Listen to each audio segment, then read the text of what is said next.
Hello everyone, welcome to my YouTube channel Durgam Vigyan Sansthan. Last lecture में हमने real function Fourier series discuss की थी।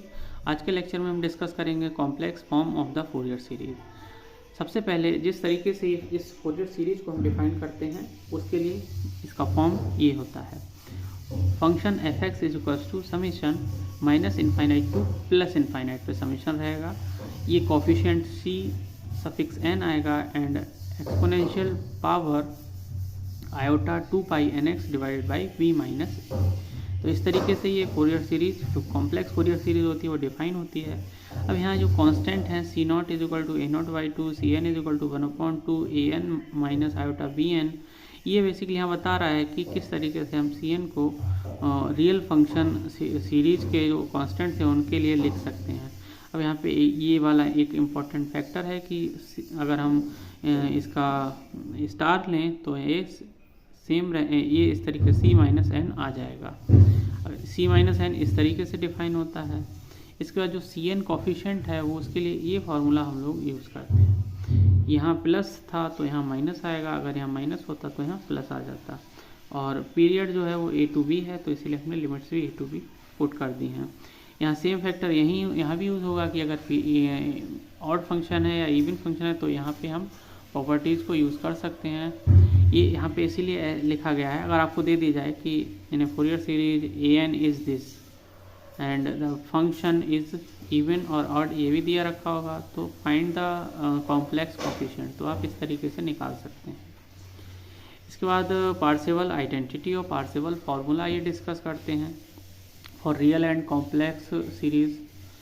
सबसे पहले रियल सीरीज़ के लिए पार्सेवल आइडेंटिटी क्या कहती है कि फंक्शन का अगर हम स्क्वायर करें और पीरियड जिस जो दे रखा है उस लिमिट में अगर हम इंटीग्रेट करें तो इस तरीके से हम अपनी फंक्शन को एक्सपेंड कर सकते हैं। और कॉम्प्लेक्स के लिए बात करें तो कॉम्प्लेक्स के लिए भी हम इस तरीके से लिख सकते हैं। नेक्स्ट, अगर हमें किसी फंक्शन की आरएमएस वैल्यू निकालनी है तो आपको पहले फंक्शन का स्क्वायर करना है, फिर उसको ए टू बी लिमिट में जो लिमिट दे रखी है, जो आपको इंटरवल दे रखा है उस लिमिट में उसको इंटीग्रेट करना है। इतना करने के बाद आपको उसके इंटरवल से डिवाइड करवाना है, उसका स्क्वायर रूट लेना है, तो आपको उस फंक्शन की आरएमएस वैल्यू फाइंड आउट हो जाएगी। अगर आपको 2 पीरियोडिक फंक्शंस दे रखे हैं और उनका पीरियोडिसिटी सेम है तो उस केस में जब आप पार्शियल आइडेंटिटी अप्लाई करेंगे तो इस फॉर्म में आ जाएगी। फंक्शन 1 फंक्शन 2 दोनों को मल्टीप्लाई करके इंटरवल से डिवाइड करके और उसका इंटीग्रेशन कर देना है over the entire interval, and इस तरीके से ये फार्मूला बन जाएगा। नेक्स्ट जो कॉन्सेप्ट है वो है Fourier sine series. Fourier sine series कब बनेगी? फोरियर साइन सीरीज का मतलब जो यहाँ पे जो बी एन का टर्म था उसमें साइन का रोल आ रहा था, ठीक है, तो जो साइन बी एन में आ रहा था, अभी अगर हमारे पास एफ एक्स भी आ रहा था, ये आप देख सकते हैं, तो साइन क्या है यहाँ पे ऑड फंक्शन है, तो ऑड फंक्शन जब होगा तो एफ एक्स को क्या होना चाहिए कि ये इंटीग्रेशन बी एन जीरो ना हो। उस केस में हमारा एफ एक्स भी ऑड फंक्शन होना चाहिए, तो जब एफ एक्स ऑड फंक्शन होगा तो बी एन जीरो नहीं होगा, तो जब बी एन जीरो नहीं होगा तो उसमें साइन की टर्म प्रेजेंट होंगी, जब साइन की टर्म प्रेजेंट होंगी तो हम उस सीरीज़ को क्या बोलेंगे? Fourier sine series. अब एफ एक्स ऑड होने की वजह से जो ए एन था उसमें कॉस आ रहा था और कॉस इवन फंक्शन है, इवन मल्टीप्लाइड बाई ऑड, तो दोनों यहाँ पे ए एन क्या हो जाएगा? जीरो हो जाएगा, तो कॉस की टर्म्स वैनिश हो जाएंगी। तो इसी वजह से इस कंडीशन को हम बोलते हैं फोरियर साइन सीरीज, और सेम कंडीशंस अप्लाई होती हैं कोसाइन सीरीज के लिए। इसके लिए डिफाइन कर रखा है कि किस तरीके से हम यहाँ इसको लिख सकते हैं। ए जीरो अगर आपसे पूछा जाए फोरियर साइन सीरीज के केस में तो वो भी जीरो आएगा, ऑल ए एन जीरो होंगे, ठीक है।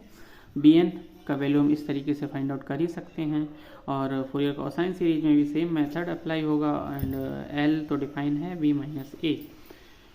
अब अगर आपको कंडीशंस निकालनी है, condition for existence of Fourier series, तो उसके लिए कुछ कंडीशंस होती हैं। सबसे पहला कंडीशन देखते हैं, वो फंक्शन है वो बेसिकली सिंगल वैल्यूड होना चाहिए एंड इंटरवल में फाइनाइट होना चाहिए।